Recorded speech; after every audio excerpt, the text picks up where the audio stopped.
Ktokoľvek sa ma opýta, čo si myslím o hybridoch, poviem mu jednu vec. V podstate nič neriešia a nepovažujem ich dokonca ani za alternatívny pohon. Napokon hybridné auto zastaví na tej istej benzínovej pumpe ako klasické. Tak o akej alternatíve sa vlastne bavíme? To však nie je môj najväčší problém s hybridmi. Uznám, že kombinácia spaľovacieho motora a elektromotora môže pôsobiť atraktívne pre istú skupinu ľudí. Môj najväčší problém je však dizajn. Osobne si myslím, že všetky ekologické ikony vyzerajú hrozne. Vždy mám ten dojem, že predlohou pre dizajnéra je kus vyrezaného syra. Neveríte? Toto je Toyota Prius. Toto je General Motors EV1. Toto je Honda Insight. A toto je Chevrolet Volt. Vadí mi, že jediným predajným argumentom sa stala ekológia. Estetika išla bokom. Ako keby symbióza týchto hodnôt nebola možná. A zdá sa, že moje modlitby boli vyslyšané. Ako prvý ich vypočul Mário Majdanžič, ktorý navrhol štúdiu BMW Vision Efficient Dynamic. Tá naznačila chuť kombinácie ekologického vozidla so superšportom. Ale moje nadšenie ihneď zamrzlo, keď som zistil, že pod kapotou je diesel. A to je fajn vo svete veľkých SUVčok, ale k imidžu ekologického superšportu sa to moc nehodí. Futuristický dizajn a priehľadné bočné dvere však pôsobili ako magnet na pohľady novinárov. Pamätám si, aké ťažké bolo dostať sa do blízkosti toho auta na frankfurtskom autosalóne.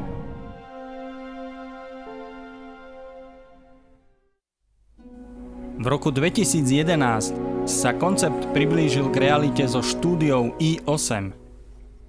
Malé písmenko I znamenalo, že toto auto bude pasovať k ľuďom, ktorí sa vykašľali na prvú vlnu smartfónov a počkali si na iPhone.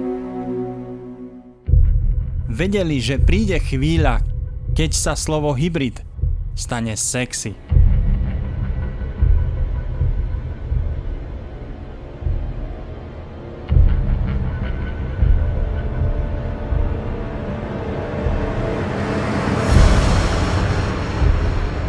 A mali pravdu.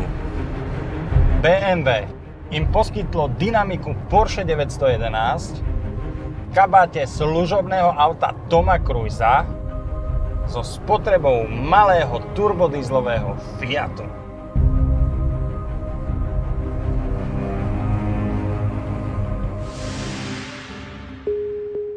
Za volantom vás prekvapí zopár futuristických detailov, no budete sa cítiť úplne prirodzene.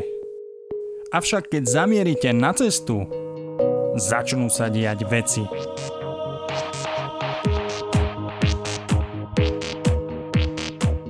A úprimne, s takými reakciami som nerátal. Palec vám dvihnú úplne všetci. Chodci, cyklisti, teda tí, ktorí sa správajú najviac ekologicky.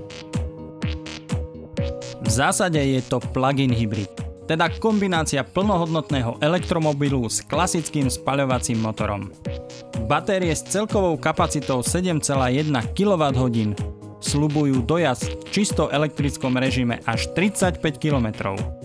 V skutočnosti je to však menej. Aj napriek tomu si však 30 km zajazdíte v absolútnej tichosti.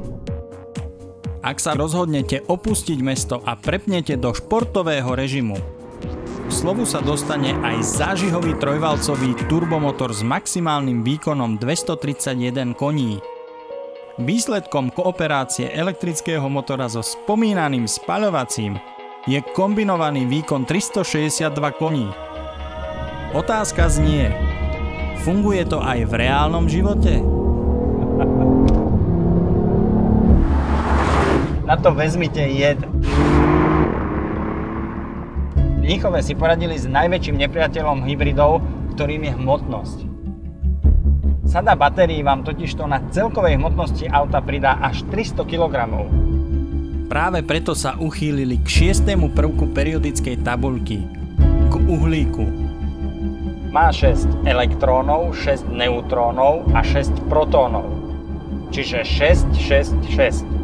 A to je kód diabla. Práve preto je i8 diabolsky rýchlo.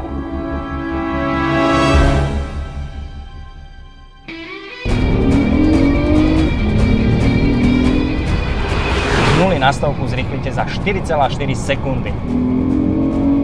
A v spätnom zrkadle vidíte aerodynamické prvky tohto auta. Vyzerajú neskutočne. Monokok karosérie je kompletne vyrobený z karbónu. A vonkajšie diely sú z plastu. Ale to nebudeme spomínať. A tým sa to ani zďaleka nekončí. Dvere sa otvárajú dohora ako na Lamborghini, pričom máte imidž záchrancu sveta. Namiesto udávanej priemernej spotreby 2,7 litra na 100 km vám však svieti hodnota 6,8. Je toto nevýhoda? Vonkoncom nie. Je to vynikajúca spotreba na auto, ktoré vám ponúka dynamiku superšportu.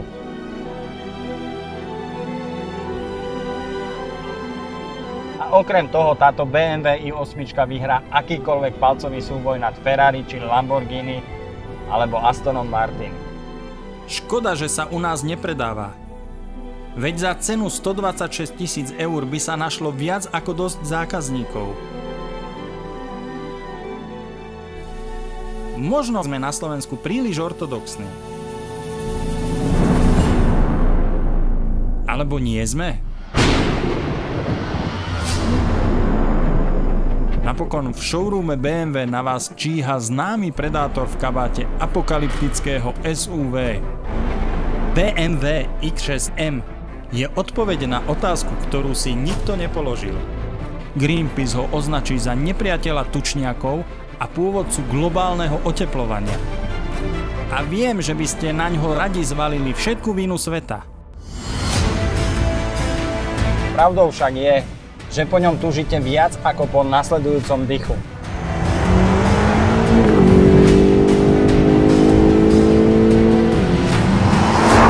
A ak ho budete chcieť ignorovať na ulici, zvuk 8-valcového biturba vám vleze do uši aj tak.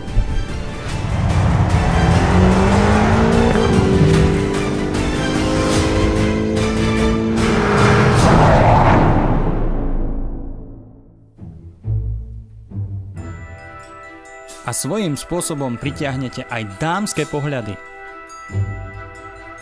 V živote som vyskúšal veľmi veľa aut, no najväčšiu pozornosť zo strany nežného pohlavia som zažil za volantom X6. Zabudnite na kabriolety alebo športiaky. Toto je pravý pútač pozornosti. Okrem toho je aj praktické. Napríklad do lakťovej opierky sa vám zmestí pes.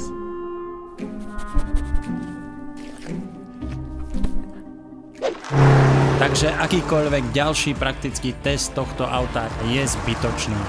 BMW X6M je univerzálny superšport pre každého, kto sa cíti byť viazaný uhlíkom. Tentoraz však nie na karosérii, ale vo výfuku. A určite sa pýtate, na čo komu takéto auto je, kde ho využije, alebo čo si ním dokazuje. Úprimne, je mi to jedno. Ak sa vám páči, kúpte si ho. Rád si ho vypočujem.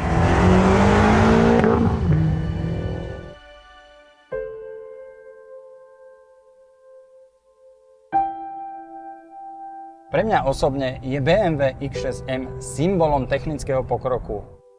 Je to pomník toho, ako ďaleko sme vo vývoji spaľovacích motorov zašli. Je to ďalší dôkaz konštruktérskeho umenia. A to ma fascinuje.